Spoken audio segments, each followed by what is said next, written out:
안녕하십니까, 홍사원입니다. 주말에는 경제와 정의를 따따블로 잡는 홍사원의 경제쇼 플러스 시작하겠습니다. 요즘 주식하는 분들 고민 많으실 겁니다. 미국 금리는 계속 상승할 거라고 하지, 또 주가는 3,000선 안팎에서 이거 오르는 것도 아니고 내리는 것도 아니고 말이죠. 오늘 2분기 증시 한번 분석해 보겠습니다.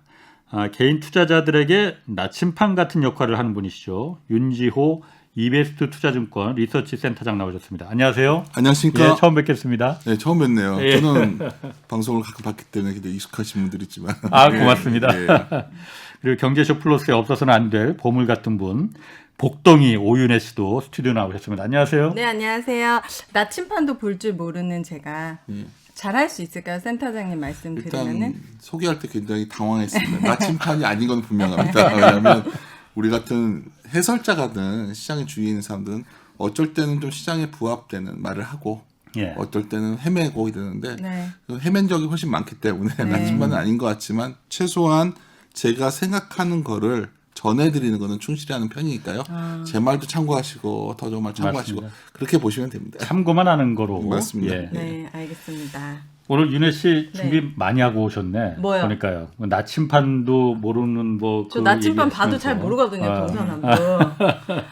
이런 제가 오늘도 주식을 또 2종목을 샀거든요. 근데 제가 사자마자 떨어지더라고요. 그래서 오늘 또 센터장님 만나서 말씀 좀 들어보고 오늘 잘 참고하겠습니다. 들어보시고. 먼저 올 초만 해도 하여튼 주가가 거침없었잖아요. 3,000 돌파하고 3,200까지 막 올라갔었는데 지금 3,000선 안팎에서 코스피 지수가 계속 오르락내리락 한단 말이에요. 맞습니다. 이거 지금 왜 그러는 거예요? 계속 올라가지 않고 왜? 그러니까 우리가 이번 주에 삼성전자 실적이 나왔지 않습니까? 예. 연초에 1분기. 우리가 1월 달에 팍 올라갈 때 그때 우리가 삼성전자 영업이익 10조 회의를 했었거든요. 10만 전자 얘기하면서. 네네. 그때 9조 3천억대가 나왔으니까 뭐 잘 나왔지만 1분기 실적이니까 그저 나온 거죠. 그렇죠. 근데 이제 그만큼 1월 달에 기대가 너무 높았죠. 많은 분들이 들어오셔서 야 진짜 이제 주식 투자 안 하면 큰일 나는 거 아니야? 그리고 막 무조건 해야 된다 하니까 다들 막 돈이 엄청나게 들어왔습니다. 그래서 기대감이 굉장히 높아졌을 때가 있어. 그때 뭐 4천 간다고 다 그러지 않았었나요? 그러다가 한 11주 정도 조정을 받다가 기간 조정을 저번 주부터 좀 주가가 좀 반등하는 시도가 나오죠.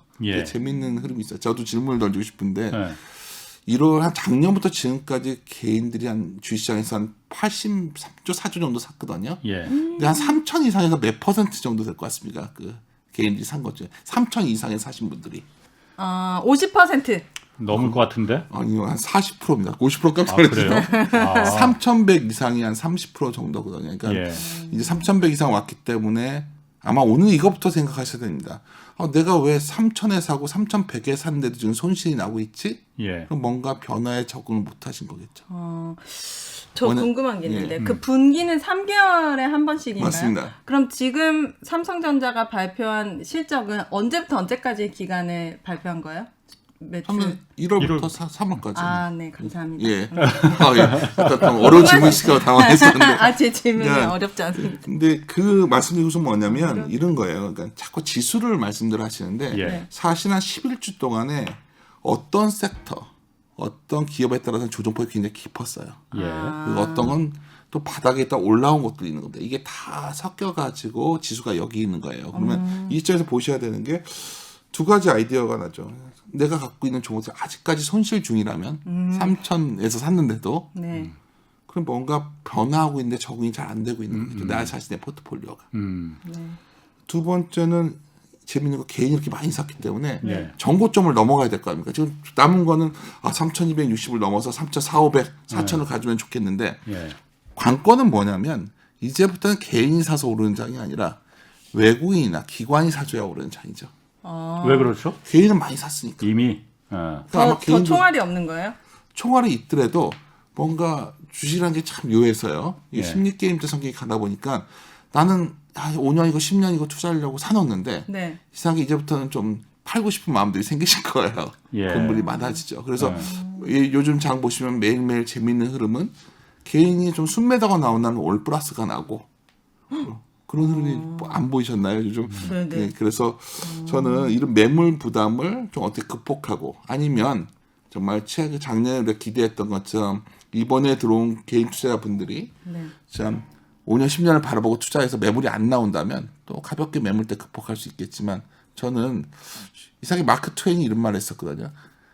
역사는 완벽히 반복되지 않지만 라임이 좀 비슷하단 말을 했었어요. 라임으로 본다면 상당히 고점에 대한 그 경계감이 한 3,200, 300이 가면 나올 시점이 아닐까 생각하고 있습니다. 전고점이 뭐예요? 아니, 이전에 지수상으로 가장 높았던 시점이 거. 한 3,260 정도. 아 그렇구나. 네. 그거를 넘어야지 된다는 거죠. 보통 그렇잖아요. 그러니까 어느 인계 수준을 넘어야 그때부터는 좀 편하게 달려갈 수가 있는 건데 주식이 대략 보면 한 3,300에서 한 3,000 그 정도랑 한 3,000이나 2,900 요 정도에 왔다 갔다 하는 저희는 변동성 장세로 저는 생각하고 있는데 이것을 완벽히 넘어서려면 뭐 예를 들어서 실적이 압도해야겠죠. 지금의 주가 상승을 압도할 수 있는 뭔가 변화가 나와야 되지 않을까 생각합니다. 지금까지 그러니까 어쨌든 그 실적들도 기업들이 그 다 좋은 건 아니고 어쨌든 코로나 때문에 안 좋았던 기업도 있지만은 말씀하신 대로 삼성전자나 IT 기업들 실적들이 사실 이걸 주가 지수를 끌고 왔다고 했잖아요. 그러면서 그러다 보니까 너도 나도 이제 주식 투자에 그래서 그 돈이 자꾸 들어오다 보니까 유동성이 풍부해져서 맞습니다. 유동성 장세로다 이게 같이 더 이제 그 붐업됐다는 분석이었단 말이에요. 요즘도 그러면은 그 주식 사겠다고 예탁하는 돈들이 많이 늘어납니까? 늘어나는데 예. 우리가 뭐든지 이렇게 뭔가 속도가 둔화되는 걸 주시장은 중시하거든요. 그렇죠. 실적도 제일 좋은 거는 적자 났던 기업이 흑자로 돌아서 막 올라가거나 뭐 이런 거가 좋죠. 예. 어떤 거가 있을까요? 예를 들어서 포장지가 많이 하게 됐는데 보통 많은 그 포장지 업체들이 망했었잖아요. 골판지 업체랑 살아남은 기업들의 잔치가 벌어졌던 거 아닙니까? 해운업도 다 없어지고 남은 게 적으니까 좋은 잔치가 벌어지듯이 주식시장은 나빠졌다 좋아질 때 굉장히 모멘텀이랍니다. 이게. 전환 속도. 데이터로 굳이 말하면 이전에 비해서 얼마나 좋아지냐. 그걸 갖다가 전년에 동일한 시기에 비해서 얼마나 좋아지냐를 볼 때 전년 동기 대비 이런 표현을 쓰죠. 그러면 지금까지 2020년이 막은 기자님이 지적하신 것처럼 어떤 개선 기대감에 반영되면서 빠르게 올라왔잖아요. 좋아질 거야. 이거보단 좋아지지 않겠어? 이렇게 아무것도 안 하고 있는데 그걸 달려왔는데 2021년은 뭐냐면 그걸 확인하는 시장이겠죠. 뚜껑을 열어보자. 그렇죠. 뚜껑을 열어보자도 좋은 표현인데 전문가 죄송한 건 없습니다. 투자에 무슨 죄송한 게 있어요. 투자하는 거는 같이 뭐 그건 없다 봐요. 같이 고민하는 거라 보는데 보통 이제 일본 사람 우라가미 구니오라고 한국에서 굉장히 오래전부터 우리 선배들도 좋아하던 책이 있습니다. 거기는 주식시장은 유동성 장세 다음에 실적 장세가 온다 하는데 제가 얕은 경험으로 제가 55인데 제가 그래도 94년에 입사했으니까 증권 시장 와서 그건 잘 안 맞는 것 같아요. 그냥 유동성 장세 뒤에 또 유동성 장세인 경우도 많고요. 실적 장세라는 건 어떤 기업은 실적 장세일 수도 있고 굉장히 다층적이라는 거예요. 근데 지금 시점에서 회복 기회감들이 반영되고 있을 텐데 지금부터는 이런 고민이 시작되는 거죠. 1분기까지는 작년 1분기 안 좋았으니까 코로나19나 기저효과 아까 말한 YOY 전년 동기를 좋아지는 게 반영되는 시점이니까 좋은 건 다 알고 있어요. 이제부터 뭘 고민이냐면 코로나19에서 얼마나 벗어나면서 좋아지는 산업이 먼저 고민되겠죠. 안 좋았던 거에 좋아지는 거는 알고 있는데 이제 벗어나면서 좋아지는 것까지 생각이 드는 거죠. 여기서 나오는 게 재밌는 아이디어인데 글로벌하게 많은 글로벌 파이낸셜 뉴스나 이런 데 보면 심심치 않게 나오는 데이터가 사망자 수 데이터예요. 사망자 수 데이터. 아 사망자. 발음이 사망자 수가 사망자 수요? 코로나로 인한 사망자 수 데이터. 나라별로 비교를 하는 거죠.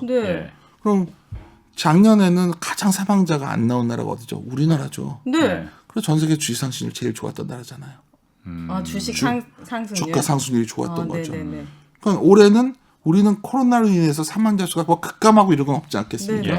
근데 미국은 드라마틱하게 지금 급감하고 있잖아요. 뭐 길거리에서 죽은 사람들 보고 영국도 그랬죠. 독일도 브라질도 엄청 심각하죠. 브라질은 심각해지니까 더 안 좋아지고 있죠 주가는. 그러니까 제가 드리는 말씀은 얼마나 벗어나는 정도를 보는 거고 또 하나는 미국 주식이 강해도 그만큼 한국 주식이 강하지 않은 이유가 거기에 있는 거예요. 미국이 아침에 막 많이 올라가서 끝나요. 네. 우리 주식 똑같이 올라가야지 하고 보는데 우리 주식 왜 이래 이러는 거죠. 중국 시장 열리면 중국 시장이 자꾸만 연동돼요. 왜 그러냐면 중국이나 한국은 작년에 큰 피해가 적었어. 일찍 코로나로 인한 그쵸? 피해가. 그러니까 그래서 기적 속도에 대한 걸 생각한다면 아마 우리나라 속도는 빠르지 않은데 레벨이 크게 올라와야 되는데 거기서 충돌이 나는 거죠. 그래도 난 신중하게 갈 거야 하는 사람들이 있고 그래도 글로벌하게 뭐 좋아지지 않겠어 경기가 뭐 금리도 나오지만 좀 이제 논의하겠지만 이런 것들이 부닥치다 보니까 우리가 변동성 장세라는 표현을 쓰는데 뭐 어려울 게 아니라 오를 것 같아서 쫓아 사면 물리고요. 무너질 것 같을 때는 사면은 거기다 돌아서요. 이게 변동성이 나오는 겁니다. 그런 장이 아직은 좀 더 이어질 것 같다는 저는 생각을 갖고 있어요. 2분기는 그럼 어떻게 될 것 같아요? 이제 2분기 시작됐는데.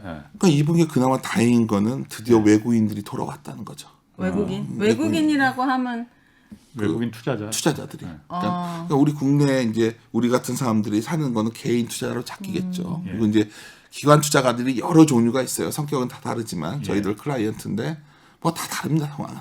근데 이제 그래도 개인에 연동돼요. 그래도 어느 정도 방향은. 근데 외국인들은 철저하게 글로벌 매크로 환경에 종속돼서 움직입니다. 그럼 예를 들어서 올해를 바라봤을 때 작년 11월쯤에 저희 같은 사람들이 다 맨날 틀려 이렇게 올해 이제 다 그런 거죠. 내년에는 이머징 사이클이 올 거야. 이머징. 그러니까 저희 미국 외 선진국 외 시장들 아까 지적하셨던 브라질 같은 신흥국. 그렇죠. 그렇지. 근데 이제 그 이유는 뭐냐면 달러가 약해질 거로 본 거죠. 달러가 약해지면 뭐 달러가 약해지면 어려운 개념이고 그냥 어느 나라가 경제가 좋아지면 그 나라 환율이 강해져요. 그러니까 지금 딱 보시기에 전 세계에서 어느 나라가 제일 강하게 좋아지고 있죠 지금? 미국이지. 그렇죠. 그러니까 올해 달러가 약하지 않겠죠. 지금 강달러라고 해서 지금 환율도 계속 올라가요. 요 며칠 동안 달러가 좀 약세로 왔어요. 그 이유는 뭐 약간 어려운 얘기를 드리자면 바이든이 정책을 발표했는데 재정 정책 이렇게 나 2조 달러 쓸 거야. 8년 나눠 쓰겠다는 거야. 그러니까 생각보다 좀 약했다 이거죠. 그렇죠. 거기다가 세금 정책도 같이 병행한다고 하니까 생각보다 낫네 하고서 달러가 좀 약세로 왔지만 기본적으로는 달러가 강해지고 미국의 금리가 올라가는 사이클이 온 거죠. 그러다 보면 약한 고리에 있는 나라들, 약한 고리에 있는 기업들은 흔들리는 거예요. 최근에 보면은 막 중국의 어떤 기업들이 많이 흔들리니까 우리나라에 굉장히 유명하신 분이에요. 이번에 언론에서 처음 다루셨지만 비라는 슈퍼스타였거든요. 누구요? 아케고스. 아케고스 같은 스타가 나온 거죠. 굳이 아실 필요는 없어요. 근데 하여튼 근데 그런 것들이 어떤 종목들이 흔들리는 거죠. 그래서 만약에 지금 시점에서 반문하셔야 돼요. 지수가 3,100 이상 올라왔는데 나는 왜 복구가 안 되지? 뭔가 내 포트폴리오에 문제가 있을 확률이 높은 겁니다. 약간 비싼 주식을 들고 있을 확률이 높은 거죠. 시장 자체의 색깔은 비싼 주식에서 그래도 가치가 있고 하방 리스크가 적은 종목으로 돌고 있는데 그쪽이 포트폴리오 비중이 낮으면 포트폴리오도 별게 아니라 내가 세 종목 있으면 세 종목도 포트폴리오고 다섯 종목도 포트폴리오인데 너무 어딘가에 편중돼 있으면 이게 잘 해소가 안 될 확률이 높죠. 그게 오히려 시장의 높낮이보다 훨씬 중요한 어떤 우리가 지금 고민해야 될 지점입니다. 뭘 담아야 되나요, 센터장님? 그러니까 단도직입적으로 물어보시면 그게 중요한 거 아니에요? 너무 그냥 그 대놓고 뒤에 그냥 그러시네. 좀 뒤에 하시는 게 낫지 않을까요? 그렇죠. 알겠습니다. 네. 막 말아보니까 질문과 다 달라서 지금 편하게 가시죠. 뭐. 네네. 자, 지금 그럼 아까 잠깐 뭐 미국 지금 그러니까 가장 금리 얘기하다 먼저 말았죠. 금리 지금 미국이 가장 지금 경제가 막 펄펄 끓고 있다고 지금 얘기를 하잖아요. 그런데 가장 큰 변수가 여러 가지 변수가 있겠지만 미국 지금 경기가 너무 생각보다 빨리 좋아지니까 금리도 너무 급하게 지금 올라가고 뭐 여러 가지 변수 있을 겁니다. 그런데 가장 핵심 변수 그리고 또 미국 금리가 어느 정도 우리한테 영향을 줄 수 있을 건지 우리 그 주식 시장에 그 부분 한번 좀 분석해 주시죠. 그러니까 금리가 우리가 실생활에서 매우 중요하잖아요. 그렇죠. 우리가 당장 나도 금리 여러 종류가 있죠. 내 대출 금리는 얼마냐, 예금 금리는 얼마냐, 온갖 것이 있겠죠. 근데 이제 우리가 특히 미국의 금리를 보는 거는 전체적인 돈의 흐름을 보고 싶은 거예요. 근데 어디가 인계 수준일까 참 궁금해요, 저도. 처음에는 올해 과연 미국채 금리가 1조보다 넘어가겠어 이런 분위기였는데 이제 1.7이 넘어가도 훨씬 넘어갔죠. 예. 별 반응이 없어요. 그냥 우리끼리 모여가지고 저희들도 똑같아요. 채권 담당자한테 야, 인계순위 얼마야 도대체 나 궁금해. 나 2%는 갈 것 같아요. 근데 그 어느 순간인가 왜 가냐면 요번에 갑자기 미국의 고용 지표가 나왔어요. 예. 별거 아닌데 고용 일자리가 많이 없어져서 미국에서 예를 들어서 팬데믹 이후에 한 2,236만 개 일자리가 사라졌는데 엄청 사라졌죠 미국. 그러니까 이 미국은 굉장히 해고 이게 자유롭기 때문에 이게 복귀하는 속도를 봐야 되는데 100만 개씩 이제 이번에 고용 지표가 나왔는데 90만 개라는 숫자가 나왔어요. 그럼 대략 계산하는 거죠. 일자리가 이 정도 생기면 언제쯤이면 옛날에 잃어버린 일자리가 다 회복될까? 내년 상반기면 그렇게 되거든요. 진짜요? 정말 이렇게 빨라지면. 그럼 미국은 엄청 좋은 거죠. 그럼 여기서 금리라는 게 뭐죠? 금리는 기본적으로 경기가 좋아지면 예를 들어서 뭐 갑자기 오윤혜님이 백을 사고 싶어도 내가 앞으로 돌아올 경기가 좋아지니까 내 수입이 늘어날 거니까 그냥 대출 받아 살 거야. 그래서 가가지고 현대백화점 생겼는데 명품백 사는 거죠. 그래도 금리가 올라가도 버틸 수 있는 거죠. 그래서 소비가 활성화될 때 금리가 오르고 기업들이 돈을 벌고 싶어서 투자를 늘릴 때도 대출을 받아도 내가 더 돈 벌 수 있으니까. 그렇죠. 그래서 금리 상승이 경기와 같이 가는 게 너무나 당연한 거예요. 아주 좋은 경우인데 금리가 비용이 될 때도 있는 거죠. 기업들한테는. 그만큼 수요가 강하지 않은데 뭔가 여러 가지 물가가 너무 빠르게 올려서 정부의 정책이 바뀌어서 금리가 올라가면 상당히 부담이 되겠죠. 우리가 이제 자꾸 말씀드리는 게 과거에 미국이 테이퍼링, 그 자금을 회수하는 흐름이 나왔을 때 말 한마디에 7개월 뒤에 테이퍼링을 했었어요. 2014년에. 근데 그 시점에 주가가 굉장히 급락을 했어요. 테이퍼링이 뭐죠? 그러니까 자금을 지금 채권을 막 사주고 있어요. 연준에서 금리를 못 올라가게 하려고. 근데 그거를 이제 그만 사줄게 줄일게. 테이퍼 돌리듯이. 이게 맞는지 모르겠는데 갑자기 헷갈리는데 질문을 하시니까 돈 지금 미국에서 계속 돈을 풀잖아요. 그걸 갖다 이제 그만 풀고 이제 너무 많이 풀었으니까 이제 그만 풀게. 쉽게 말해서 그거를 테이퍼링이라고 이제. 테이퍼링. 그러니까 여기서 고민이 되는 거예요. 미국 같은 나라는 그만큼 금리가 올라가는 만큼 생산성 향상이 나와서 되고 있는데 생산성 향상이 없는 나라는 타격이 크겠죠. 생산성 향상이 브라질 얘기하셨으니까 좋은 예가 될 것 같아요. 그러니까 어쩌면 뭐 방역 활동으로 생산 활동도 침체돼 있고 소비도 못 돌고 이런 나라도 분명히 있겠죠. 그쵸. 그런 나라들은 어떻게 해야 되죠? 베네수엘라. 베네수엘라는 정말 극단적인 사례시고 많은 이머징 도상국에 있는 나라들이 달러가 필요한 거예요. 불안하니까. 안전자산이니까. 그렇게 되면 그런 나라들은 금리를 올리겠죠. 미리미리. 지금 많이 올라갔습니다. 이머징 국가들. 뭐 터키는 지금 금리가 19%까지 올라갔다. 해외 투자를 하실 때 굉장히 어떤 약한 고래 국가는 위험해지는 거예요. 그러니까 마냥 그래 전세가 좋아질 거야 이런 얘기하기에는 이런 국면에서 매우 위험한 건 알고 계십시오. 이럴수록 더 기축통화 국가에만 투자를 해야 되는 거예요. 해외 투자를 하더라도. 이건 뭐 오늘 내가 말할 자리는 아니지만 여하튼 그런 상황에서 사실 아까 금리를 말씀하셨는데 이 고민이 지금 주식을 끌고 왔던 많은 포지션을 갖고 포트들이 부채에 많이 의존해 있고 또 하나는 성장주들이 많다는 거예요. 성장은 별게 아니라 이거 쿠팡 생각하시면 돼요. 쿠팡. 돈은 많이 못 벌어도 나중에 엄청 좋아질 거니까 지금 갖다 땡겼어도 돼. 근데 금리가 높아지면 그 회사도 위험해지지 않을까요? 그렇죠. 그렇죠? 땡겼어도 빚이 많고 막 이렇게 되면. 그래서 그런 성장주들이 자꾸 흔들리는 거예요. 그래서 최근에 기사를 보시다 보면 테슬라. 그렇죠. 테슬라 같은 거 좋은 예인데 테슬라 그래도 이제 돈을 벌어요. 근데 이제 테슬라 말씀하셨으니까 아크 인버스트의 캐시우드라는 분이 많이 기사화되죠. 돈나무라는 분. 그렇죠. 왜냐하면 캐시우드가 대표적으로 그런 정량적 분석보다는 미래의 어떤 꿈을 같이 가져가자. 뭐 이런 투자가 작년 1년간 엄청 늘고 참고로 말씀드리면 골드만삭스의 그런 지수가 있어요. 별거 아니라 적자 테크 기업들만 인덱스로 모아놔서 보이는 거예요. 적자요? 적자 나는 기업들. 근데 그 기업들이 10개월간 5배가 올랐어요. 어마어마하게 올랐죠. 적자 기업인데. 그렇죠. 왜냐하면 금리도 낮고 앞으로 성장 가능성은 엄청 급락을 했겠죠. 지금 캐시우드의 아크 인베스트먼트에 있는 그 ARRK 그래서 ETF도 상당히 내려와 있고 최근에 비료항도 그것 때문에 결국 패밀리 오피스였지만 결국은 뭐 손 들은 거 아니에요. 그리고 마진콜 당했으니까. 뭐 이게 이런 것들이 소위 부채 문제가 금리가 움직이니까 나오기 시작했다는 거죠. 네. 근데 문제는 만약 그 정도로 경기가 좋아지는 거라면 미국 입장에서도 지금 이런 거예요. 제가 이거 추론하는 거예요. 오늘 파웰이 이제 IF 가서 이제 여러 가지 자기가 뭔가 얘기를 할 텐데 파웰도 임기가 그렇게 많지 안 남았거든요. 그럼 내가 파웰이라면 나도 더 하고 싶거든요. 근데 고용 지표가 이제 뭐 물가는 두 번째고 나는 완전 고용 때까지 가겠다 했으니까 고용 지표가 너무 좋게 나오니까 이제 연준 위원들끼리도 이거 뭐가 액션이 있어야 되지 않아? 이렇게 논의가 있겠죠 지금. 그 정도 잘 나온 거예요. 그러니까 쉽게 말해서 고용이 너무 이 정도 수준이면 내년 상반기면은 완전 고용 가는데. 근데 이제 이런 논리가 나오는 거죠. 지금 흑인이나 히스패닉은 실업률이 매우 높다. 8% 이상이다.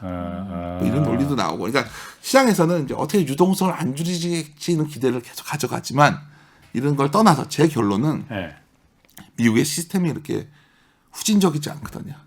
결국은 고용 지표가 더 개선되고 이런 시그널이 나오면 미국은 점점 금리 쪽에 정책 쪽에 전환점을 찾아갈 것이고 그게 올해 말이 되면은 올해 말쯤이라면 말을 하는 시점이 난 테이퍼링이라도 하겠다. 그게 올 4분기에는 가능하지 않을까 최소한. 4분기쯤에 금리가 오른다는 말씀이에요? 아니 그런데 지금 그렇죠? 그런 이 얘기 말씀이 이렇게 대단한 잠깐만 저도 좀 질문 좀 하자고요. 이해가 오른다. 근데 연준에서는 미국 연준에서는 이게 중앙은행격이지 않습니까? 그런 기준금리를 2023년까지 절대 우리 안 올리겠다고 이미 몇 번을 말을 했잖아요. 금리는 뭐 근데 저는 그것도 점도표라고 그러는데 이제 FOMC 때보다 계속 바뀔 거예요. 그러니까 시스템적으로 움직인다니까요. 그러니까 연준에서는 그래 물가가 어떤 평균 물가 이상의 게 나와야 돼. 물가도 그렇게 될 것 같고. 두 번째 고용도 생각보다 잘 된다면. 나 이제 나는 언제쯤 금리를 올릴 거야. 점을 찍어요 연준 위원들이. 그게 바뀌겠죠. 그거 바뀔 수 있다는 거예요. 그러면? 바뀔 수 있죠. 근데 그게 금리가 나중에 올리죠. 그때는 사실 금리 올라갈 때는 과거에 테이퍼링 시작되거나 금리 올라갈 때 시장에 이렇게 충격이 크지 않아서 그 전에 충격이 오죠. 그 전에 나는 테이퍼링 할 거야. 그럼 이미 준비를 시키죠. 파일도 맨날 그 말 하잖아요. 난 미리 당신들한테 얘기해 줄 거야. 그때 얘기해 주면 그때 대비해. 그렇다면 저는 이런 경제 지표를 보는 이유는 뭐 이거 경제 지표가 얼마나 대단한 거라고 보겠어요. 그냥 결국은 이쪽에서 어떤 시장의 변화를 읽고서 내가 미리미리 좀 그래도 조금씩 위험을 대비하거나 이런 것도 활용을 하려는 거예요. 근데 아까 기자님이 지적하시니까 그럼 이런 것도 재밌는 흐름이에요. 앞서 먼저 좋았던 대표적인 나라가 중국이잖아요. 중국은 최근에 그냥 자본주의 유출 우려를 사전에 막는 거예요. 그러니까 중국은 딱 느낀 거죠. 과거처럼 미국과 중국이 굉장히 협조가 잘 될 때는 그때는 큰 문제가 없었어요. 서로 요즘 보면은 그런 적이 있었나 싶은데. 그렇죠. 그러니까 뭐 이거는 내가 이제 여담으로 바이든이 원래 2002년에 중국의 WTO를 가입시켜줬던 대표적인 상원위원장이었잖아요. 이번 선거 때 거의 그걸 후회하는 듯한 발언을 이렇게 하는 거 보니까. 근데 중요한 건 요번에 중국이 얼마 전에 뭐였죠? 제가 이름이 기억 안 나는데 음보가메라고 우리 감독원 같은 데서 여러 가지 리스크 관리를 하는데 이유는 결국 나중에 미국이 저런 액션을 취해서 자기 당하지 않겠다는 뜻이거든요. 중국은 이미 긴축에 들어갔어요. 중국은. 그래서 주가가 상대적으로 못 가는 겁니다. 그래서 우리가 미국이 땅 떠서 시작했다가 중국 열리면 하는 게 몇 번 그런 이벤트가 한 2주 사이에 있었는데 많은 투자자분들이 그걸 놓치고 계시는 부분이 있어요. 근데 그런 거는 미리미리 대비들 하는 흐름들이 이미 막 서로 수싸움을 하기 시작한 거죠. 근데 제가 보기엔 복잡하게 생각할 거 없이 글로벌 경기가 코로나 이후 단계로 가다 보니까 올해는 최소한 올해만 놓고 본다면 올해는? 아까 사망자 수 얘기 드렸잖아요. 사망자 수. 가장 극적으로 드라마틱한 모멘텀이 강한 나라 미국이니까 미국이 제일 좋고 유럽이 그 다음이고. 유럽도요? 괜찮아요. 유럽은 아직까지도 맨날 봉쇄 뭐에 독일이 사상 최고가 경신했어요. 모르셨죠? 네, 몰랐어요. 독일 같은 데가 좋죠. 왜냐면 지금 우리가 봤을 때는 우리나라가 훨씬 좋은 것 같아요. 왜 독일이 저렇게 오르고 우리 이러고 있지? 이 생각. 우리는 작년에 오른 거죠. 독일은 작년에 잘 못 알았었고. 우리는 잘해온 거죠. 어쩌면 뭐 코로나를 정부가 잘 내건 어떻게 되든 간에 사망자 수를 보면 제가 그림 그려보기 안 가져와서 그러는데 미국이나 영국 막 이렇게 산이 갔다 이렇게 내려왔는데 우리는 이렇게 막 밑바닥에 이렇게 있어요. 브라질 일단 더 올라갔고. 투자 관점으로 봤을 땐 조금 더 넓은 시야를 갖고 하는 게 좋겠네요. 우리나라보다 아닌 건가? 넓은 시야보다는 이제 그런 거죠. 올해만 놓고 본다면, 그러니까 아까 우리가 저한테 물어보신 게 2분기, 3분기 어떨 거냐 물어보셨는데 네. 결국 미국이 가는 만큼 우리가 쫓아가지는 못할 것 같다. 아. 근데 그러니까 미국이 가는 만큼 쫓아가지 못하니까 그것도 아쉬운데, 두 번째는 미국이 너무 좋아져서 아까 금리라는 것을 정책 변수로서의 어떤 시그널을 시장에 주는 순간 네. 그거에 대한 경계감은 유지해야 된다는 거죠. 그 센터장님, 제가 그 얘기가 자꾸 머릿속에 남는데 네. 미국이 하여튼 올해 말쯤에 네. 금리를 손볼 가능성이 있다. 아니, 금리를 손본다는 게 아니라 말을 한다는 거죠. 4분기쯤. 말을 나는 테이퍼링. 앞으로 이제 언제 이제 그 예보를 준다 이거죠. 그때 테이퍼링 때 테이퍼링. 말하고서 7개월 뒤에 테이퍼링을 그렇죠. 했었어요. 2014년에. 예. 정작 시장은 그때 반응한다 이거죠. 하자마자 5개월간 무드락하고 7개월에 테이퍼링 시작했을 때는 까먹었어요. 우리가 이제 잊어버리고 되는 거죠. 알겠습니다. 그러니까 올해 뭐 하반기나 말쯤에 네. 예를 들어 미국에서 금리를 지금 당장 올리지는 않지만은 우리가 준비들 하고 있어. 우리가 이제 슬슬 금리를 이제 슬슬 올릴 때가 된 것 같아라고 말을 하면은 시장은 거기에 바로 반응할 거 아닙니까? 네. 그럼 그때부터 진짜 시장 금리들은 이제 올라가고 그럴 거 아니에요. 근데 또 시장 금리를 바라볼 때 하나를 제가 약간 놓치고 말하다 보니까 진행이 됐는데 예. 이번 주에 굉장히 중요한 이벤트가 있어요. 이번 예. 주에요? 네. 이게 뭐죠? 방송이 약간 하여튼 그러니까 바로 이란이에요. 이란이요? 왜냐하면 이란이 되게 중요하죠. 중동에 있는 이란이요? 왜냐하면 지금 네. 유가라는 게 굉장히 높게 유지되고 있는 이유는 예. 어쩌면 트럼프가 머리를 잘 쓴 거죠. 이란을 갖다가 너 석유 수출 못하게 막아버렸던 거죠. 예. 제재를 해버려가지고. 예. 우리나라 얼마 전에 이란에 사람들이 우리한테 수출 대금 달라고 했던 거 아닙니까? 예. 그래서 중요한 거는 이란이 결국 어떻게든지 바이든은 예. 이란을 협상 테이블로 갖고 들어올 거예요. 예. 그러니까 실질 금리가 올라가는 게 문제인 거거든요. 예. 우리 순서만 실질 금리가 뭐죠? 명목 금리에서 물가 상승을 빼준 거예요. 예. 근데 지금 금리는 올라갈 거예요. 명목 금리는. 예. 근데 예를 들어서 지금 물가 부분을 보면은 물가도 내려갈 확률이 높거든요. 왜냐면 이게 아까 YOY 제가 오늘 계셔가지고 더 좀 설명하다 보니까 더 꼬이는 것 같은데 좀 쉽게 말씀드릴게요. 네, 예. 쉽게. 작년에 4월달에 네. 유가가 마이너스 갔던 거 기억나세요? 그런 적이 있었어요. 네. 그래서 뭐 물론 그건 선물이지만은 선물이구나. 그러니까 유가 마이너스를 갔었어요. 그러면 4월달 데이터가 되면 작년 대비해서는 어마어마하게 유가가 올라가겠죠. 네. 물가가. 네. 그래서 연준에서 계속 일시적이야. 이거 일시적이야. 걱정하지 마. 인플레이션. 이 얘기를 하는 거예요. 네. 근데 그리고 나서 어떻게 하는지 물가를 낮추고 싶지 않겠어요. 지금 올라가는 거를 트럼프 입장에서. 그래서 유가를 어떻게든 제어를 해야 돼요. 근데 제가 보기에는 결국은 감산 때문에 유가가 유지됐던 건데 예. 얼마 전에 러시아도 주가가 쭉 빠지고 막 이런 것들이 유가가 좀 흔들리려고 하는 이유가 아무래도 계속해서 사우디가 원래 이란을 견제하거든요. 쟤들 못 들어오게 하고 싶어가지고. 예. 근데 바이든은 다른 것 같아요. 어떻게든지 결국은 석유 시장에 감산 없이 논할 수 없는 가격에 와 있는 유가를 낮추는 형태로 갈 것 같단 말이에요. 그래서 제가 보기에는 왜냐하면 잘못하다가는 또 쉘가스 뽑아야 된다고 얘기하지 않겠어요? 미국에서. 예. 그럼 환경주의자인 바이든 이걸 가만 보겠습니까? 네. 그래서 이란을 소위 정상 시장으로 회귀된다는 건 다른 말로 하면 이락 핵합의의 복귀예요. 예. 다른 말로 하면 이란의 석유 수출 재개입니다. 그걸 가져오면 유가가 안정화되면 명목금리가 실질금리가 어떻게 되겠어요? 쭉 올라가겠죠. 그렇게 되면 한국전시가 그러니까 저는 주식이 안 좋다가 아니라 작년에는 그냥 기대값으로 올라올 수 있었는데 올해는 기저 효과를 감안하면 여러 가지 그런 변수들이 고비마다 한 번씩 시장의 상단을 제약할 거라는 거죠. 그게 3,200일지 300일지 400일지 모르겠지만 마냥 4,000까지 달려가는 장은 쉽지 않다는 걸 계속 말씀드리는 거예요. 그래서. 그럼 정리를 해보면 곧 있을 이제 이란과 미국과의 트럼프가 이제 이란 핵합의 우리 싫어하고선 트럼프 미국이 그냥 빠져나가 버린 거잖아요. 그쵸. 근데 그 바이든이 다시 이란을 끌어들여서 핵합의에 합류하면은 네. 이란이 다시 석유를 수출을 할 거다. 네. 그러면은 석유가 많이 돌아다니니 네. 석유값이 이제 내려갈 거다. 네. 그렇죠. 그거랑 그러면- 금리랑 무슨 상관인데요? 실질 금리를 봐야 되니까. 어. 실질 금리는 내가 그러니까 물가를 빼줘야 되죠. 원래 금리에서 뭐 대단한 개념은 아닌데 간단한 개념이다. 네, 알겠습니다. 예. 잠깐만.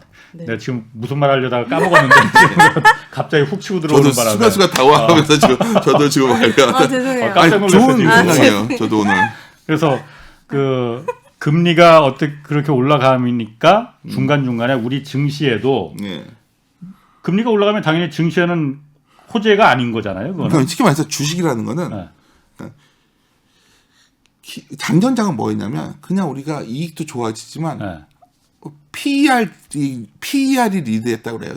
어려면 PER은 뭐냐면 내가 당신에 대해서 이 정도 가치가 있어를 더 줄 수가 있었어요. 네, 금리가 네. 낮으니까. 네. 주식에 대한. 그렇죠. 그러니까 금리가 낮으면 원래 PER을 더 줄 수가 있거든요. 그래서 너는 더 가치가 있어 해줬는데 이제부터 EPS가 올라가야 되는 장으로 바뀌었다고 얘기를 해요. EPS요? 그러니까 기업 이익이 레벨이. 네. 근데 그러니까 더 쉽게 말씀을 드리면 금리가 움직이면 작년 같은 게 어땠죠? 굉장히 힘든 기업이 많았고 일부 기업에만 굉장히 몰렸잖아요. 경기가 안 좋으니까. 네. 경기가 안 좋을 때는 딱 좋아 보이는 게 몇몇 기업 많지 않잖아요. 네. 작년에 뭐 네이버, 카카오, 막 2차 전지 이런 거.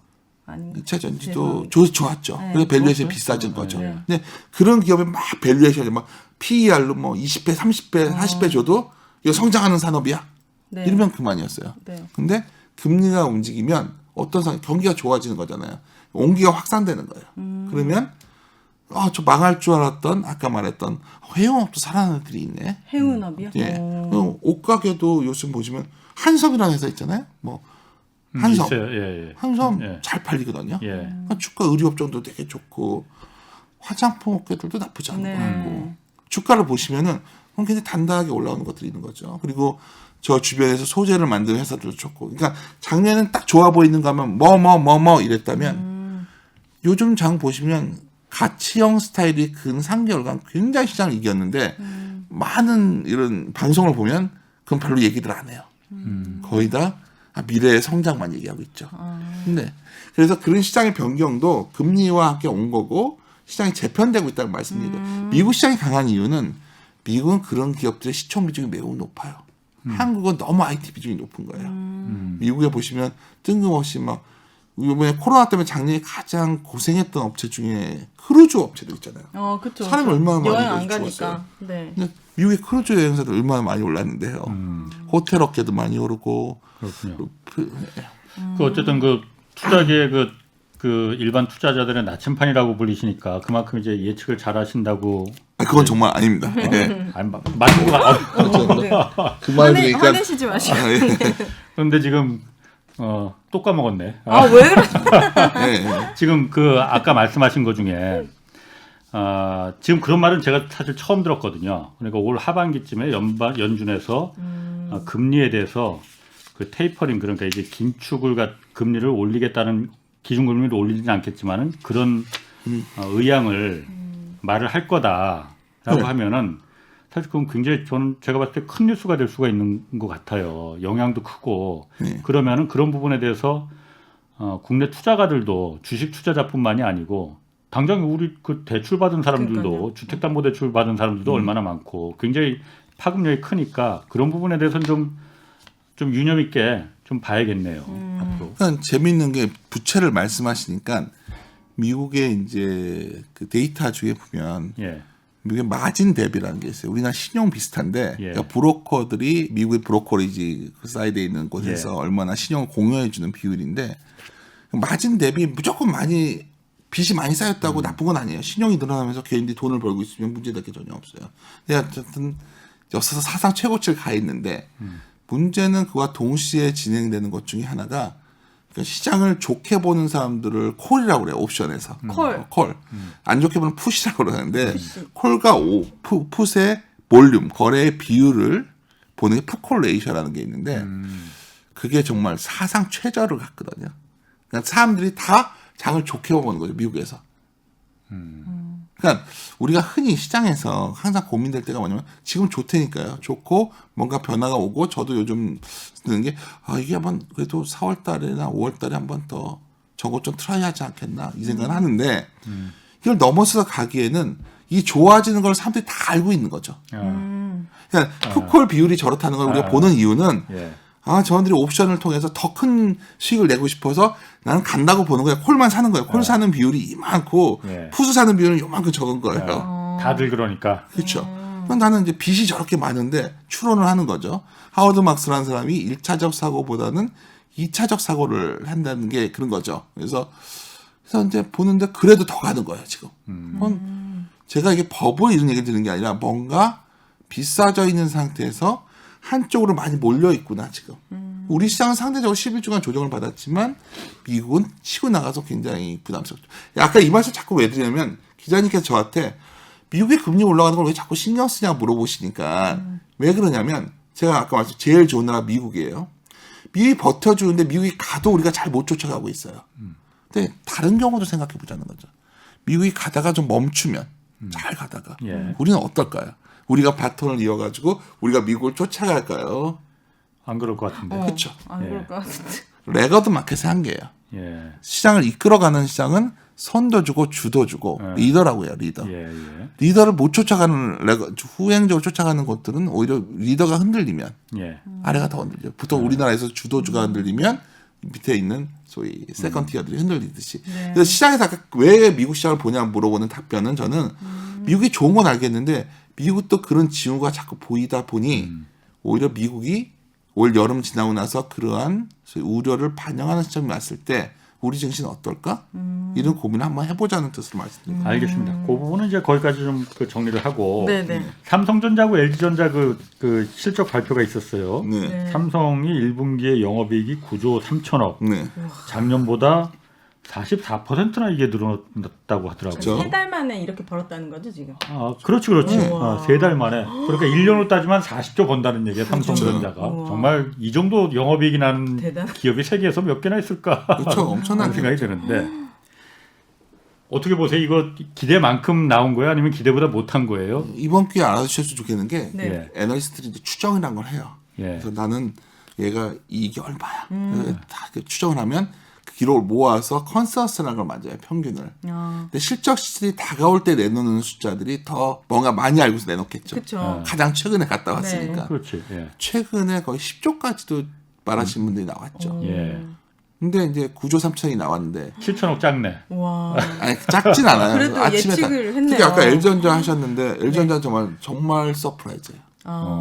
LG전자가 1조 5천억을 나왔는데 1조 5천억 많은 거예요. 엄청나죠. 그럼. LG전자가 사상 최대치가 2009년도에 내가 1분기인지 2분기인지 헷갈리는데 그때가 1조 한 2천억 정도였거든요. 그걸 넘어섰고 중요한 건 시장 애널리스트들이 다 하면 평균치가 1조 정도였어요. LG는? 네. 그러니까 이건 어마어마한 서프라이즈 나왔는데 이제 이런 거죠. 왜 좋아졌냐를 한번 고민하는 거죠. LG전자와 삼성전자가. 왜 좋아졌냐? LG전자는 뭐 요즘 항상 말하는 게 그 스마트폰 사업도 잘 안 되고 거기서 맨날 적자도 내고 그랬는데 그 정도 그야말로 영업이익을 냈다는 게 좀 의외긴 의외네요. 주변을 보시면 생각보다 사람들이 이게 인간이라는 게 소비라는 게 얼마나 무서운 거냐면 뭔 돈을 써야 돼. 저축도 하지만 많은 경우에 삽니다. 맞아요. 그러면 어디 해외여행도 못 가고 그러니까요. 어느 날 집에서 맨날 TV를 보고 있는데 TV가 후진 거예요. 그럼 TV도 사고 텔레비전 바꿨네. 진짜 비싸요. 네, 비싸요. 엄청 비싸졌어요. 그래요? 막 한 300만 원씩 해요. 재밌는 거 말씀드리면 또 외국과 현합해서 또 이제 특정 브랜드가 있어요. 그런 건 더 비싸요. 뭐 그런 것들도 있어요. 삼성에도. 제가 그런 걸 초대받을 사람은 아닌데. 뭐 콜라보 해가지고 또 이렇게 나온 것들은. 아시죠? 뭐 그런 것들도 있고. 그리고 굉장히, 그러니까 정말 원룸에 사는 사람마저도 하여튼 전기전자 제품을 많이 샀죠. 요새 흥미로운 게 옷 그거 이렇게 우리 와이프가 사자고 해서 왜 필요하냐 내가 그랬는데 점점 꽤 많이 샀죠. 심지어 우리 LG전자 외의 기업들도 그거 있죠. 우리 안마기 같은 것도 많이 팔아요. 근데 그게 꽤 비싼 물건이에요. 엄청 비싸죠.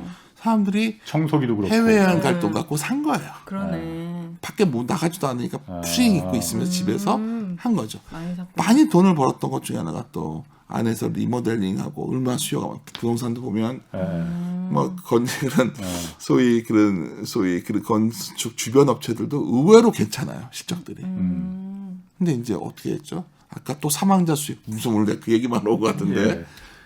이제 밖으로 나가게 되겠죠. 점점. 아무리 뭐 무슨 유행이 더 온다 해도 일단 우리는 맞을 백신이 생겼기 때문에 언젠가는 백신을 맞겠죠. 그러면 뭐 올해는 그렇죠. 내년에는 뭐 여행도 갈 수 있고 그런 시기가 오지 않을까요? 네. 그러니까 사람들이 서서히 나가서 여의도에 우리 오면 그 현대백화점 좀 불안하지만 사람들이 가서 뭘 사는 거예요. 뭘 사 먹게 되고. 그런 수요들이 늘어난다면 내가 가진 예산 내에서 전자제품을 더 많이 살까 이런 고민도 하는 거죠. 근데 전자는 좀 다른 게 전자는 이런 게 있죠. 반도체는 계속 쓸 것 같으니까. 근데 여기서 이런 말씀 하나 드려볼게요. 우리가 원래 연초에 삼성전자를 재평가한다고 했을 때 그 당시에 제일 많이 얘기했던 게가 이제 삼성전자가 파운더리에 TFC 따라잡을 거야. 그래서 이제 우리가 이제 애널리스트가 논리 만들어 저희가 무슨 주식시장에 완벽한 법칙은 없어요. 논리 만들어야 되니까 이제 반도체 담당자랑 논리를 만든 게 대만이 TSMC가 세계를 침편할 때 PBR이 50% 레벨업 됐다. 그때 50%를 때려 넣으면 10만 원이 나와요. 그래서 그때 10만 다 외쳤던 거 11만. 근데 또 한편은 이것도 생기잖아요. 최근에 인텔이 갑자기 파운드를 한다고 그랬어요. 근데 우리가 기억하다시피 원래 반도체 최강자는 일본이었어요. 근데 어느 날 일본과 프라자 합의 때 일본이랑 미국이랑 붙었죠. 그랬더니 한국에서 반도체 하게라고 우리가 하게 된 거예요. 이제 웃으시는데 진짜예요. 진짜라기보다는 그런 논리에 따라서 일본이 반도체를 한개 받은 거죠. 갑자기 미국이 하겠다는 거예요 지금. 그러면 우리가 미국 가서 생산을 하거나 뭐 여러 장기적으로 본다면 반도체도 여러 가지 시나리오가 생기겠지만 왜들 그러겠어요. 그러니까 두 가지가 겹치는 거예요. 반도체 앞으로 어마어마하게 파이가 커지는 거야. 그렇게 본다면 전자랑 하이닉스가 또 엄청 많이 가겠죠. 근데 그만큼 먹을 게 많아지면 놔두겠냐고요. 지금. 경쟁자가 많아지겠죠. 그렇죠. 중국도 어떻게든지 하고 싶어하는데 쉽지 않지만 분명한 거는 파운더리 시장 쪽으로는 삼성전자가 그만큼은 못 가져갈 것 같아요. 이게 왜냐하면 미국이 자국 내에서 그 업체들과 연동시켜서 뭔가 자, 민주당이 원래 그래요. 뭐 삼성전자도 지금 불렀으니까 미국에서 그랬어. 그렇겠죠. 복량식 많은 분들이 미국 내 투자라는 거 아니에요? 제가 이 말씀드리면 제가 잊지 못하는 사건이 미국의 민주당에 제가 제일 좋아했던 대통령이 클린턴, 오바마 이런 사람들이거든요. 되게 멋있잖아요. 그러니까 뭐 정치는 모르고 멋있고 맞아, 멋있어요. 그러니까 토론할 때도 뭔가 섹시하고. 세련되고 그죠. 그 표현까지 써도 되나요? 근데 우리나라 주식시장이 가장 좀 쉽지 않을 때가 미국의 민주당 집권이 항상 희한하게. 왜냐하면 미국의 민주당은 트럼프는 쉬워요. 왜냐면 아까 말은 하지만 별로 실책이 없는데 민주당이 집권하면 다자간 연합을 통해서 미국의 이익을 실현합니다. 그리고 민주당은 기본적으로 공화당이 사고 치면 집권을 해왔어요. 미국의 민주당이. 공화당이 재정을 완전히 전쟁 일으키고 막 해가지고 재정 적자를 이만큼 만들어놔요. 쌍둥이 적자를. 그럼 민주당이 집권해가지고 재정 적자를 확 줄여요. 어떻게 줄이는 줄 아십니까? 세금을 많이 걷어요. 그래서 민주당 때는 균형 재정을 가고 세금은 법인세, 소득세도 있지만 또 뭐가 있죠? 외국으로부터 걷어들이는 방법이 있는 거예요. 그래서 슈퍼 301조 클린턴 때 엄청 두드려 맞았습니다. 우리가. 자국 산업 보호 정책. 그래서 저는 어쩌면 우리 기업들이 미국을 가야 될 수밖에 없는 상황. 자동차도. 그래서 그 기업은 좋아지겠는데 그 효과가 우리 경제로 파급되는 거는 과거에 비해서 줄지 않을까. 이거 뭐 여기서 주식시장을 논할 얘기는 아니지만 하여튼 그런 시각에서 본다면 하여튼 올해 그러니까 제가 이렇게 말을 들은 거는 이래서 좋다 나쁘다가 아니라 우리가 추론을 해봐야 된다. 투자를 할 때는. 그러니까 전자를 요즘은 왜냐면 제가 어디 가서 전자 약간 부정적으로 얘기했더니 뭐 난리가 나신 거예요. 제가 화들이 났는데 나쁘다가 아니라 최소한 이런 믿음. 전자 불패. 그런 믿음은 갖지 말자. 그런 건 없어요. 그래서 제가 봤을 때는 좀 그런 것을 잘 극복할 거로 전 믿고 있고 특히 저희 하우스에서도 자동차들 주식 좋아하고 그러는데 참 우리가 그 파고를 어떻게 잘 넘을지 이것도 상당히 올해 내년이 고민되는 시점입니다. 제가 또 얘기 듣기로는 그 전체적으로 우리나라뿐만이 아니고 세계 주식시장이 네. 다 이 꽃피는 4월에 가장 좋다고 통계상으로 그렇다면서요? 이게? 우리 애널리스트가 자료 쓰기 제일 좋은 게 어너멀리 현상이라는 자료입니다.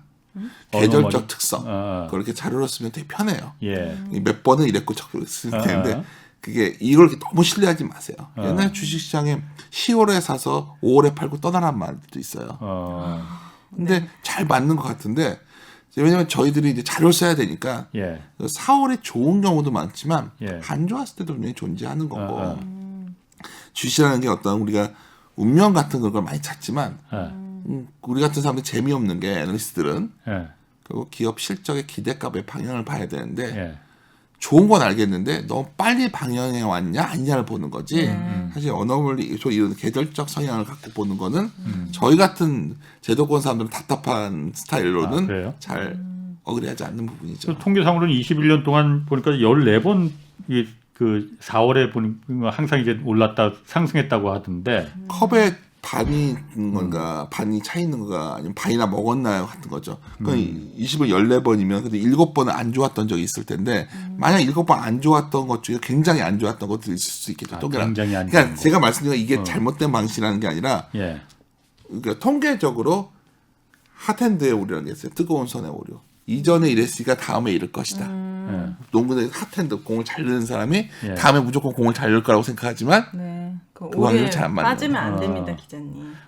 아까 그 말씀하신 것 중에 10월에 사서 5월에 팔라는 건 왜 그런 말이 왜 나온 거예요? 옛날에는 이런 게 있었대요. 10월이면 세금 신고해야 되니까 5월이니까 뭐 미국의 그 세금 제도상 그때는 이렇게 팔아서 뭐 내야 되고 있었는데 그게 많이 바뀌었답니다. 그게. 그러니까 많은 경우에는 우리가 보면 제도상의 변화 때문에 이런 계절적 성향이 많이 생기죠. 예를 들어서 한국 같은 경우는 어떻죠?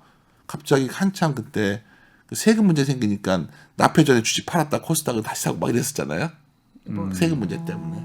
우리나라도 그러니까 그런 여러 가지 세금이나 이런 이슈 때문에 나오는 거는 그래도 반복적인 패턴화 되는데 뭐 이게 결국 공식처럼 법칙화될 건 아니다 이렇게 말씀. 근데 그 지금도 많이들 그래도 잘 맞는 것 중에 하나가 가을쯤 샀다가 봄 지나면서 파는 전략은 생각보다 꽤 오래된 세이 하딩이라는 사람이 했던 전략인데 오랫동안 잘 맞았어요. 근데 제가 그거를 왜 이렇게 자신 없어 하냐면 매년 그거를 갖고 자료를 쓰다가 어느 한번 되도록 틀린 적이 있었습니다. 그래서 꼭 반복되진 않는다. 이 말씀 드리고 싶어요. 보통 저는 봄에 샀다 가을에 팔았는데 거꾸로 했네요. 근데 뭐 그거보다 뭐 언제 웃기죠. 캐란다 효과인데 우리가 꼭 투자를 1년 단위 생각할 필요는 없잖아요. 네. 정말 가장 좋은 투자자는 작년에 싸게 사놓고서 가만히 있는 사람이 가장 돈을 많이 벌 거고 내년에도 그 사람들이 돈을 제일 많이 벌 겁니다. 이거 저평가 우량주에 투자해야 된다고 하는데요. 네. 이런 우량주는 어떻게 저 같은 개인 투자자는 알아볼 수 있나요? 저평가된 우량주. 어떤 게 저평가된지 그거 어떻게 알아요? 그러니까 뭐 제가 항상 드리는 말씀인데 우리가 참 전에도 맨날 이 말씀 드려서 좀 그렇지만 오늘 처음 뵀으니까 네. 원래 돈 잘 버는 회사 계속 돈을 잘 벌어요. 그런 거 있잖아요. 우리 학교 다닐 때 옆에 보면 공부 열심히 안 하는데 항상 시험 잘 보는 애 있잖아요. 꼴뱅 싫어. 꼴뱅 싫잖아요. 그러니까 보면 내가 공부머리 따로 있다고 원래 그 성적이 계속 좋아지는 애 있잖아요. 계속 발전하는 애. 해도 그런 애들이 앞으로도 잘해요. 그러니까 제 말은 시험 성적 좋은 기업이 좀 안 좋은 일로 주가가 빠졌을 때 사놓으면 돼요. 시험 성적은 기업 실적이에요. 그럼 그게 저평가라는 거예요? 그건 저평가가 아니잖아요. 아니 그 밸류에이션을 보지만 저평가는 아무거나 뭐 주가가 많이 빠져 이런 걸 보는 게 아니라 원래 성장하는 좋은 기업이 주가가 안 좋은 일로 그러니까 예를 들어서 작년에 3, 4월에 뭐 이건 유일하게 최근 몇 년이 가장 잘한 일이 제가 3월 24일 날 사과나무 시리즈라는 자료를 냈어요. 내일 지구가 멸망해도 주식을 사야 된다. 사과나무 뭐라고요? 사과나무 시리즈. 시리즈. 종목을 저 애널리스트에서 15종목을 냈어요. 그때 LG화학도 있었죠. 아까 말씀하시는데. 근데 그때는 뭐냐면 여기서 다 망하더라도 사놓으면 언젠가 크게 벌 돈. 그러니까 그럼 왜 윤주 작년에는 그렇게 많이 하고 요즘 맨날 이렇게 조심스럽게 얘기하냐 그러는데 작년은 쌌으니까. 그러니까 보통 좋은 기업이가 뭔지를 알고 있어야 돼요. 좋은 기업이. 좋은 기업. 좋은 기업은 있잖아요. 네. 좋은 기업이 항상 좋은 주식은 아닌 거예요. 좋은 주식은 뭐냐면 주가 싸져 있어야 좋은 주식입니다. 그렇죠. 그러니까 좋은 기업과 좋은 주식은 다른 거고 결국 좋은 주식은 좋은 기업과 좋은 주가의 교집합인 거예요. 이게 같이 부합돼야 되는 거예요. 네. 이게 아주 간단한 원칙이에요. 근데 좋은 기업은 뭐냐를 먼저 말씀드린 거예요. 계속 좋아지는 기업이 좋은 기업이고 그 좋은 주가는 언제 찾는 거냐? 뭔가 안 좋은 일이 생겨야지 좋은 주가가 오는 거예요. 내가 보고 있다가 그래 나는 이걸 관찰하고 있다 좋은 주가에 살 거야 이게 아니라 뭔가 이 기업 어떤 특정 기업이 굉장히 안 좋은 악재로 인해서 막 무너졌는데 네. 그때는 망할 것 같지만 그때가 의외로 좋은 주가가 돼 있을 경우가 많고. 예를 들어서 그게 어렵네. 이런 그러니까 어려우니까 제가 뭐 주린이로서 이런 그런 저 비유가 되는지 한번 좀 봐주세요. 예를 들어서 지금 SK하고 LG하고 지금 배터리 갖고 지금 서로 싸움이 붙었잖아요. 둘 중에 하나는 피해를 좀 볼 가능성이 있잖아요. 그러면은 배터리는 어쨌든 나중에 전기차도 있고 다 성장 산업이니 두 개 기업 중에 그 어쨌든 그 주식을 사놓으면은 지금은 그런 아까 말씀하신 대로 그 피철철을 누구야로 져서 주가 그럼 당분 쭉 빠질 거 아니에요. 그때 사놓는 게 그러면은 근데 이제 방법이라는 거예요. 가장 민감한 걸 또 내가 제일 눈에 오면 질문하면 답하기 싫어하는 부분인데 쉽게 그러니까 예를 한번 요걸 들어보려고. 먹었던 부분이어서 그거는 또 다른 문제가 또 있어요. 예. 뭐냐면 이 둘만 있는 게 아니라는 게 문제죠 지금. LG와 아까 SK이노베이션만 있는 게 아니라 그 뒤에 단계 회사들 다른 회사들도 자기들이 스스로 내재화하겠다는 것들도 많이 나오고 있고. 그러니까 파이가 거진 사람에서 예를 들어서 우리가 워렌 버핏의 투자 방법 중에서 우리가 가장 많은 분들이 따르는 게 뭐냐면 해자라는 거잖아요. 해자?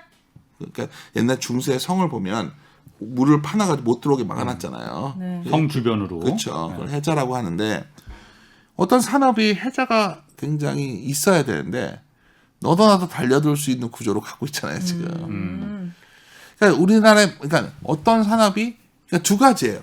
파이가 막 커지는 산업에서 내가 굳건한 지위를 갖고 있는 그게 반도체였잖아요. 예. 그런 건 좋죠. 그리고 그런 게 있고 예를 들면 또 하나 반대의 경우는 뭐가 있죠? 이 요새 최근에 좋아지는 건 뭐냐면 파이는 안 커질 것 같아서 알아서 다 망했어요. 알아서 다 없어졌더니 남아있는 애들한테는 파티가 벌어지는 거예요. 그걸 보통 컨설리데이션이라고 그래요. 어떤 안 좋아진 것 상황에서 그런 기업들 뭐 특정 종목 말하면 컴플 리바이기 때문에 그렇지만 사실 최근 한 3개월간은 그쪽이 가장 핵심적인 접근이었는데 의외로 이런 데서는 항상 반도체 뭐 주로 2차 전지 이런 것만 얘기하고 있지만 사실은 지금 시장에서 수익률 게임 거기서 벌어졌죠. 예를 들어서 여기 오인혜님이 계시니까 뭐 의류업체 같은 것도 얼마나 파티가 많이 벌어져. 전 세계적으로. 뭐 룰루레몬 아세요? 네? 룰루레몬 아세요? 룰루레몬? 처음 들어요. 나도 처음 들어봤는데. 그리고 뭐 우리나라로 그래서 칸고는 아세요? 칸고 알아요. 네. 칸고를 어떤 회사가 만들어요? 그럼 모르시잖아요. 네. 저 거기 주식 있어요. 그 SA 그룹. SJ 그룹. 그럼 주가 좋지 않았어요? 좋았어요. 아시네요. 그러니까 예를 들어서 네. 진짜 기업 종목을 몇 개 갖고 계신 거예요. 약간 당황스러운데 지금 시간이 거의 다 됐으니까 이제 좀 시작해서. 그래서 뭐 그런 식으로 저렇게 잘 뭐 급하게 말하다 보니까 좀 횡설수설했는데 시장이 그 색깔이 좀 변하는 거가 굉장히 중요하다는 걸 말씀드린 그거를 거예요. 봐야겠네요. 알겠습니다. 자, 그 홍사훈의 경제쇼 플러스 오늘 여기까지 하겠습니다. 그 윤지호 이베스트 투자증권 리서치 센터장 고맙습니다. 그리고 오윤혜 씨 고맙습니다. 두 분. 예. 네, 감사합니다. 자, 주말에는 경제와 정의를 따따블로 잡는 홍사훈의 경제쇼 플러스 마치겠습니다. 고맙습니다. 감사합니다. 감사합니다.